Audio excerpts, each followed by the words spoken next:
Welcome to the Sell My Business podcast. I'm your host, Jeffrey Feldberg.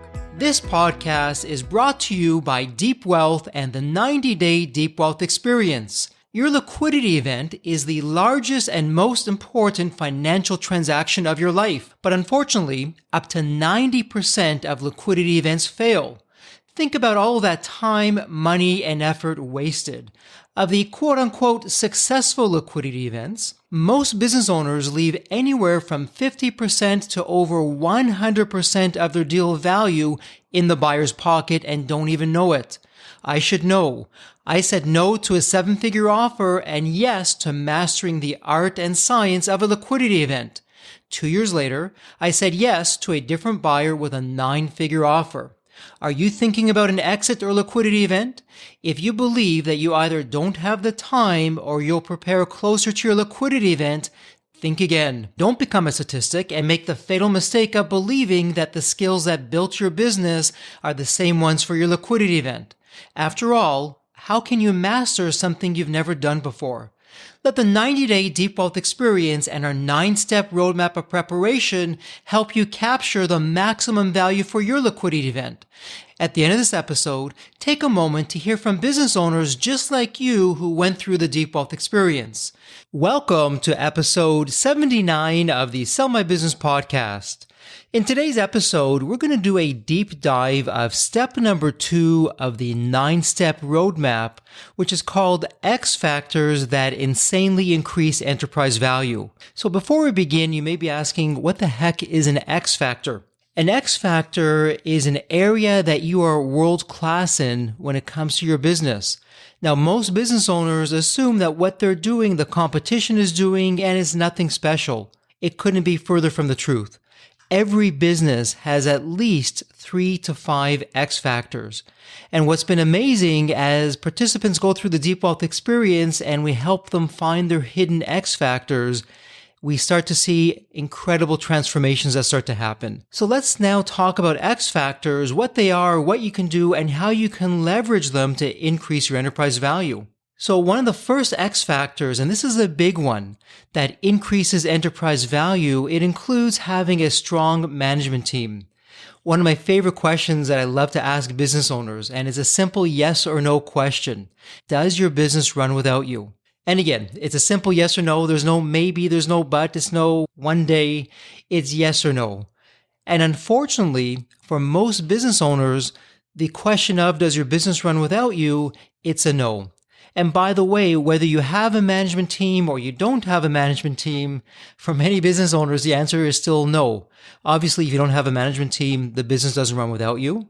But at the same time, there's so many business owners that have a very capable management team, but that management team is impeded by the business owner because the business owner has such a tight control over the business that the business owner is still the one that's making the decisions and ultimately having everything run through the business owner.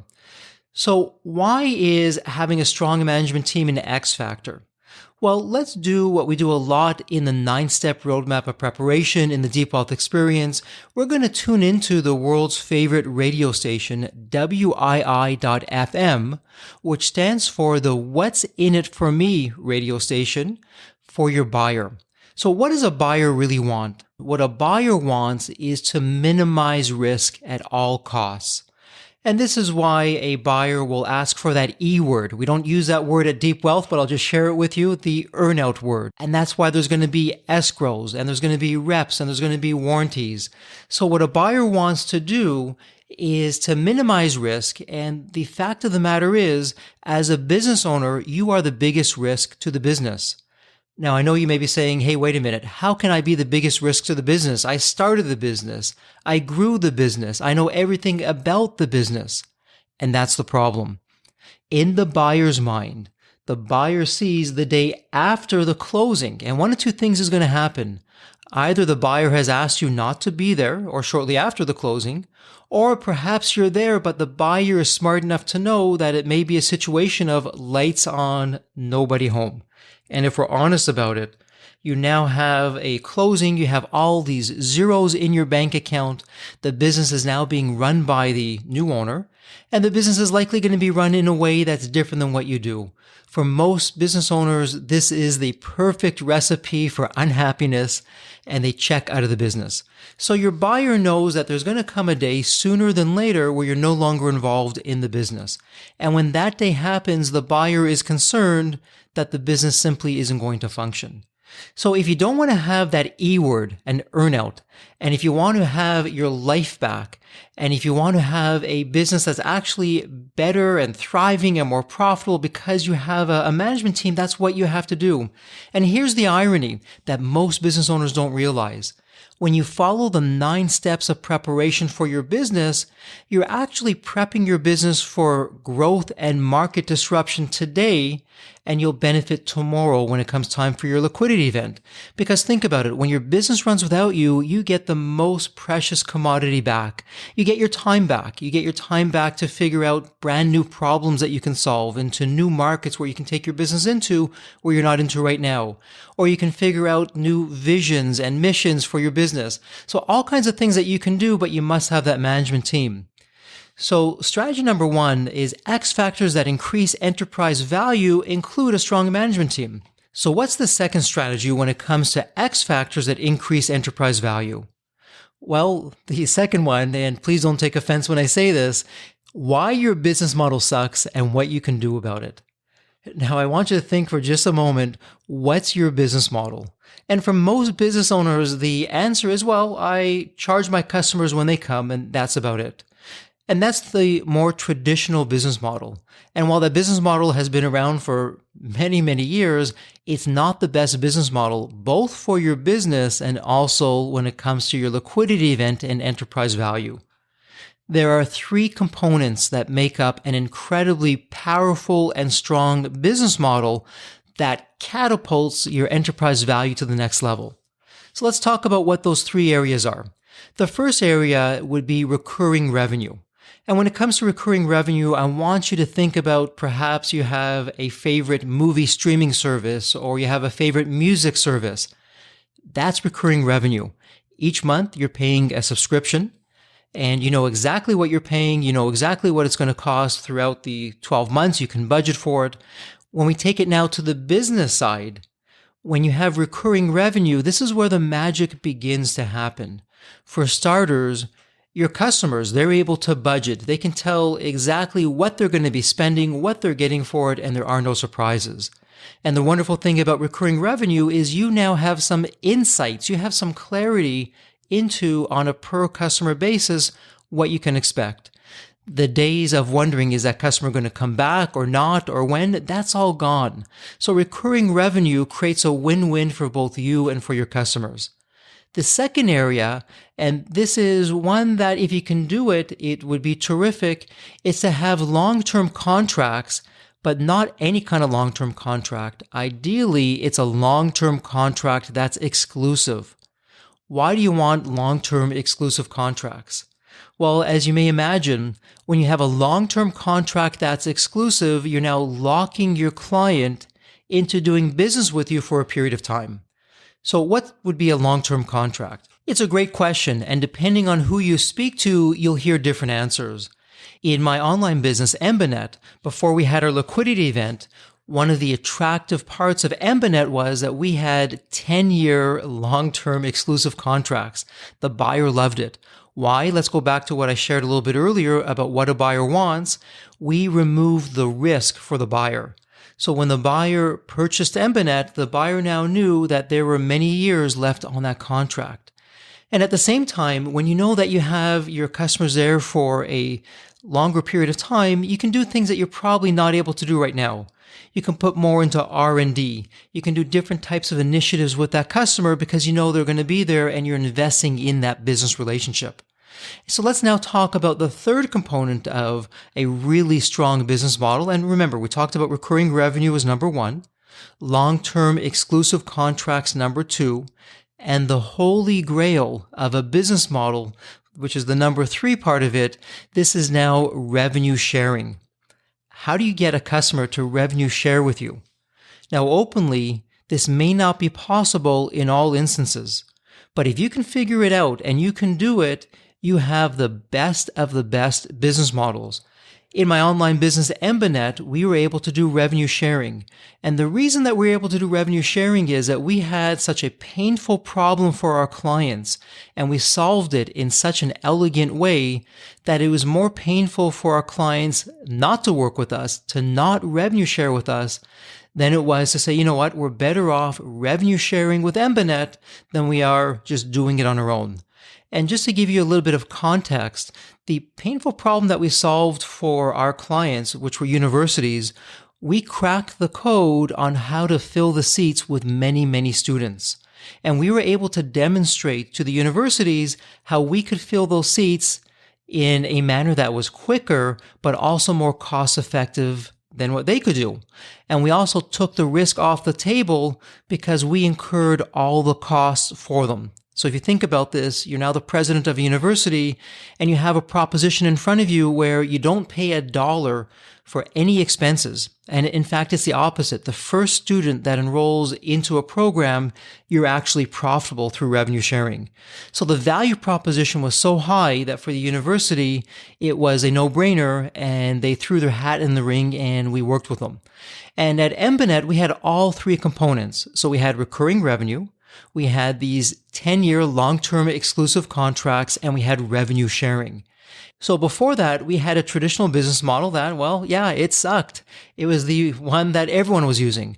But once we transformed and we leveraged these three powerful components of a business model, we never looked back. And a market disruption occurred. Enterprise value went up. It just took us to a whole other level, and it was a win-win-win for everyone. So that wraps up the second strategy, why your business model sucks and what you can do about it when it comes to X factor. So what would be the third one? The third X factor is why you need to look to a blue ocean as one of the X factors that increases enterprise value. Now, most businesses are in a red ocean. So why don't we take a step back? What's a red ocean? What's a blue ocean? What does it mean? Chances are you're in a red ocean. A red ocean is where you have lots of competition. You're all fighting with each other over the same customers.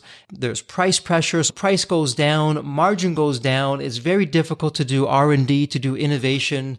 Profits are anyone's guess, and it's just a terrible situation to be. What you can picture in your mind with a red ocean, picture you have a very small area of water, and you now have all these fishing boats that are there. Everyone's competing for a small number of fish, and it just becomes very difficult. If we flip to a blue ocean, so what's a blue ocean? Let's go back to that analogy that I used earlier of the ocean. Imagine you're in an ocean and you're the only fishing boat in the ocean. Nobody else is around. You're looking all over the place. You can't see anybody. You now are the only one that's fishing in the ocean, and you can catch and get whatever you want because you don't have competition. So if we translate this to the business world, the blue ocean is a new category that you've created for yourself. It doesn't exist. You found this painful problem. No one's really addressing it or solving it. You have a world-class solution, and you now create a brand new category for you to go into. Now, if you think back over the years of some of the titans of business, they did this. They found a painful problem, and instead of trying to fit it into a category where other people were in, they created a brand new category. They were the first one there. They had time to really dominate it, make the most of it. And even down the road, many years later, when other competitors would come in, it was too late because they were known, they were the trusted brand. And that's really what you want to do. These strategies, by the way, come from the book Blue Ocean Strategy. It's a wonderful book, and it really is a game changer. So when you understand what a blue ocean is and what a red ocean is, what you want to begin to do is to look at your business and begin to ask the question, number one, what's a painful problem that I can solve? And then number two, once I solve it, what can be a brand new category that I create? And once you create that category, you go into it, you dominate it, you create a market disruption. And by the way, that market disruption, as you know, that's going to catapult your revenues, your profits, and as a result, your enterprise value. So that wraps up the third X factor strategy of looking to a blue ocean as one of the X factors that increases enterprise value. Let's move on to the fourth X factor strategy. why a rich and thriving culture is one of the X factors that increases enterprise value. What's amazing about culture is that it's unique. It's like a fingerprint. Your competition and even your future buyer, they can deploy their capital to copy just about everything that you're doing. They can copy the same technology that you're using. They can use their capital to hire away some of your top people. But what money cannot buy is your culture. And your culture is unique as you. And again, when we tune into our favorite radio station for the buyer, WII.FM, it's your culture that's an attractor for the buyer, because your buyer is looking to your culture of what's giving you a competitive edge. So what would make a culture rich and thriving? Well, one of the things that makes a culture rich and thriving are your key performance indicators, or your KPIs. Some of the most powerful cultures in the world in business have KPIs for each and every position. And because you have KPIs and you're measuring them, you also have transparency.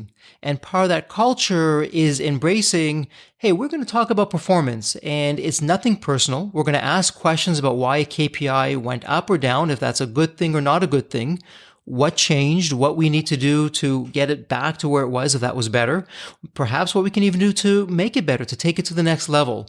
So when you have a culture that has transparency and you have KPIs, it puts you in a very unique situation. And having KPIs isn't just enough for your culture. Your culture also has to have the ability for people to make changes on the fly. They need autonomy. They need power within their own role to be able to adjust things. If you have a culture where perhaps a KPI is going in the wrong direction, somebody has to run it up the command chain. Can I do this? Meetings have to happen. You've lost it. And it's why bother? So really what you want is, it's great to have KPIs and it's great to have transparency, but that third factor that you need is the ability for your employees, for your team, to be able to make adjustments which fix the problem, which get the KPIs going back in the right direction. And then with that, you have one other area for a culture that really makes a difference. And this is your mission statement and your vision statement. And I know when I say those two words, a lot of business owners roll their eyes and say, yeah, why bother? We've all been in these businesses where you see this plaque on the wall. It has all these meaningless words. They don't mean anything. There's many, many sentences. And you're thinking, I don't get it. What's this all about? And you're absolutely right. And that's part of the issue of a culture that really isn't working, is when the stakeholders, which would be your clients, your suppliers, your vendors, your customers, your team members, your employees, when they don't know what your mission is, when they don't know what your vision is, that's a big problem. So one of the takeaways from here is to think about a vision, a big picture that's inspiring, that gets people passionate about this, that gets people out of bed to want to either come to work for you or want to do business with you. And the key here with your culture is to live it, to breathe it, that all of your employees and your team members know it. So from your frontline employees all the way through to the CEO, everyone knows what your vision is. But it doesn't just stop there. If you were to speak to your clients and you ask your clients what your vision is, they're going to say the same thing that your team members are going to be saying. That's a rich and thriving culture where everyone knows what the company is all about, why you're doing it, why someone's doing business with you, and that's what moves the dial in terms of having everyone move together. The right kind of culture in a healthy way, it almost becomes like a cult. You know, the first 4 letters of culture is cult, and in a healthy way, the right kind of culture has everyone excited about the business. Everyone are raving fans, from your clients to your frontline employees all the way through to the CEO. So a rich and thriving culture is an X factor that increases enterprise value. That would be the 4th X factor strategy. As we now begin to round things out with the 5th strategy, why 4 kinds of clarity are part of the X factors that increase enterprise value. Let's talk about the 4 kinds of clarity of where it came from. When you're looking at diamonds, diamonds have 4 kinds of clarity that they're rated on. And the more clarity a diamond has, the more it's worth. And so when it comes to business, Here are the 4 kinds of clarity. I'll list the 4 kinds of clarity and then I'll talk about them. So we have abdication versus micromanagement. Number 2 is structural clarity. Number 3 is job clarity. And number 4 is task clarity. So let's talk about the first one, abdication, which is where you're too hands-off, versus micromanagement, where you're too hands-on. And you'll remember I started the first X Factor strategy by asking the question, does your business run without you? And I asked that whether you have a management team or not, because again, it may be a situation where you do have a management team, but you're micromanaging it. You're just way too hands-on. You're hamstringing everyone. You're really preventing them from doing what they need to be doing. Or perhaps you're too hands-off. So there's a fine balance there. Just because you have a management team that runs the business without you, ideally, you're still going to be involved, but from a much higher level. Think of it more from a board of director position where you're able to give your insights and share your vision and help give some direction for the bigger picture questions that come up about the business. So for the 4 kinds of clarity, the first question you want to ask is for yourself. Are you too hands-on, too hands-off? And if you're either one of those extremes, you want to get to a place where you're in more of the center, where you're supporting a management team, you're giving them the latitude that they can do what they need to do, and they in turn can do that for your employees. The second part is structural clarity. So what's structural clarity? Structural clarity is making it clear for everyone what exactly it is that they're doing for that position. How many times you walk into a business, you ask an employee, well, what is it that you're doing? What's your role exactly? And you just get a stare looking back at you. So structural clarity is letting the person know how their role fits into what the business is doing. And that ties very closely into job clarity, because job clarity, which is the third area, this sets the expectation of what each person should and should not be doing. And structural clarity and job clarity, they're very close together, but you begin to see how key performance indicators or KPIs become so critical here. For the structural clarity and the job clarity, that's very easy to measure when you have the right KPIs, when you know structurally how this role fits into the company. And for the actual role itself, what the expectations are, what you should be doing, what you should not be doing, what your KPIs should be and where they shouldn't be. It really takes a person and it empowers them to get the most out of the job. And in fact, it really gamifies an employee's job where they can have fun and enjoy the process of, can I do better today than I did yesterday? And then the fourth area is task clarity. So what's task clarity? Task clarity is where you're documenting the systems and the processes. And I'll let you in on a little secret. When you document your business, when you have your key processes and systems documented, that in and of itself is an X factor. And why is this important? Well, when you have everything documented, you stop the situation where every time there's a question, an employee has to stop, set up a meeting, speak to someone. It just becomes a big time sink. Training becomes very difficult because if it's not documented, you're now doing one-on-one training and it's not scalable. If you take the flip side though, everything's now documented. When a new employee comes in, they can be given the documentation, they can go through it. You have a culture where people know before you ask somebody a question, before you phone somebody or email anyone or call a meeting, you're checking the documentation first to see if the answer is there. And it becomes a self-fulfilling prophecy because if somebody has a question that's not documented, well, guess what happens? You clarify the answer and it then gets documented. And why this is important, not just for you when you're running the business, because your productivity will go up, your culture improves, your profits will go up, but this is a huge thing for your future buyer. Again, your future buyer wants to minimize risk. When your future buyer knows that, hey, everything is documented, I don't have to worry about this. If someone walks off the job the next day, I have it documented. I know what needs to be done. I know when it comes to training, what has to happen. It's a huge peace of mind for your future buyer knowing that everything is documented, that there's a system in place, and that everything continues to get documented as new questions arise or new processes or systems come up. So 4 kinds of clarity are part of the X factors that increase enterprise value, and you definitely want to be there. So let's now do a recap of the 5 X factors that increase enterprise value. So strategy number 1, X factors that increase enterprise value include a strong management team.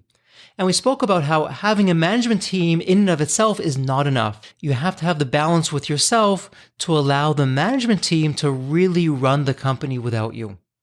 The second strategy, why your business model sucks and what you can do about it.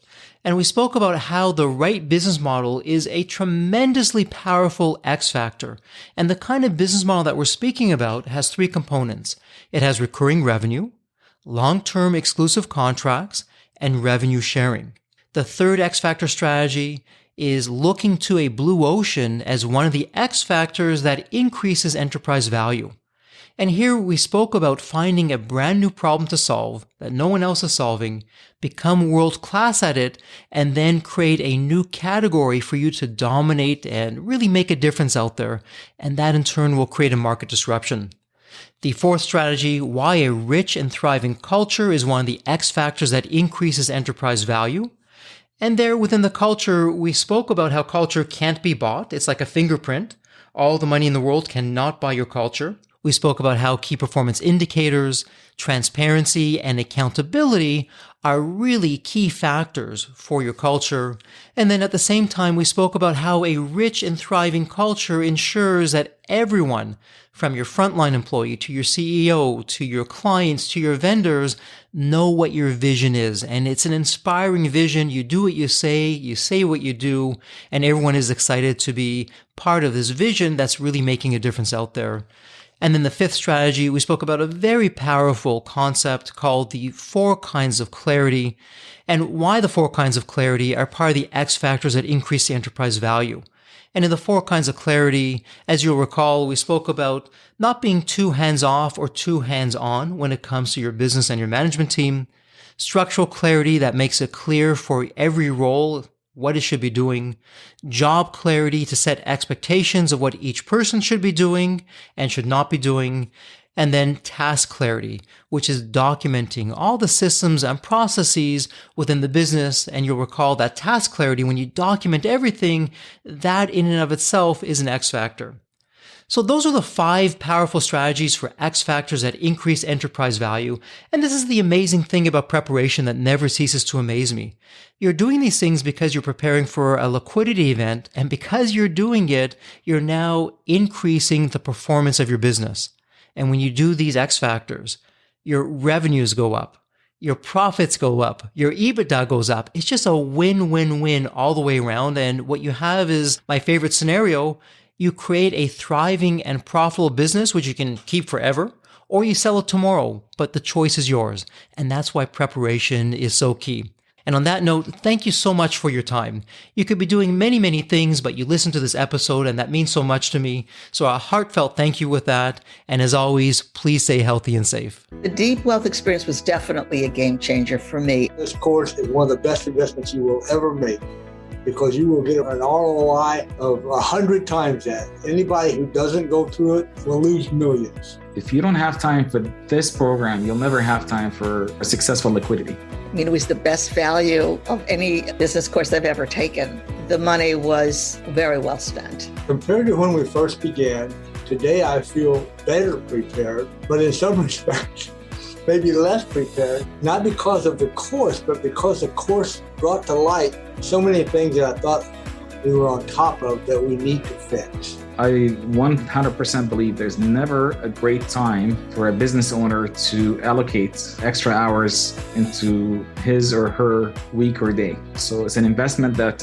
will yield results today. I thought I will reap the benefit of this program in 3 to 5 years down the road. But as soon as I stepped forward into the program, my mind changed immediately. There was so much value in the experience that the time I invested paid back so much for the energy that was expended. The Deep Wealth experience compared to other programs is the top. What we learned is very practical. Sometimes you learn stuff that is great to learn, but you never use it. The stuff we learned from Deep Wealth experience, I believe it's going to benefit us both. I've done an executive MBA. I've worked for billion-dollar companies before. I've worked for smaller companies before I started my business. I've been running my business successfully now for getting close to a decade. We're on a growth trajectory. Reflecting back on the Deep Wealth, I knew less than 10% what I know now, maybe close to 1% even. Hands down, the best program in which I've ever participated. And we've done a lot of different things over the years. We've been in other mastermind groups, gone to many seminars, workshops, conferences, retreats, read books. This was so different. I haven't had an experience that's anything close to this in all the years that we've been at this. It's 5-star, A+. I would highly recommend it to any super busy business owner out there. And deep wealth is an accurate name for it. This program leads to deeper wealth and happier wealth, not just deeper wealth. I don't think there's a dollar value that could be associated with such an experience and knowledge that could be applied today and forever. Are you leaving millions on the table? Please visit www.deepwealth.com/success to learn more. If you're not on my email list, you'll want to be. Sign up at www.deepwealth.com/podcast. And if you enjoyed this episode of the Sell My Business podcast, please leave a review on Apple Podcasts. Reviews help me reach new listeners, grow the show, and continue to create content that you'll enjoy. As we close out this episode, a heartfelt thank you for your time, and as always, please stay healthy and safe.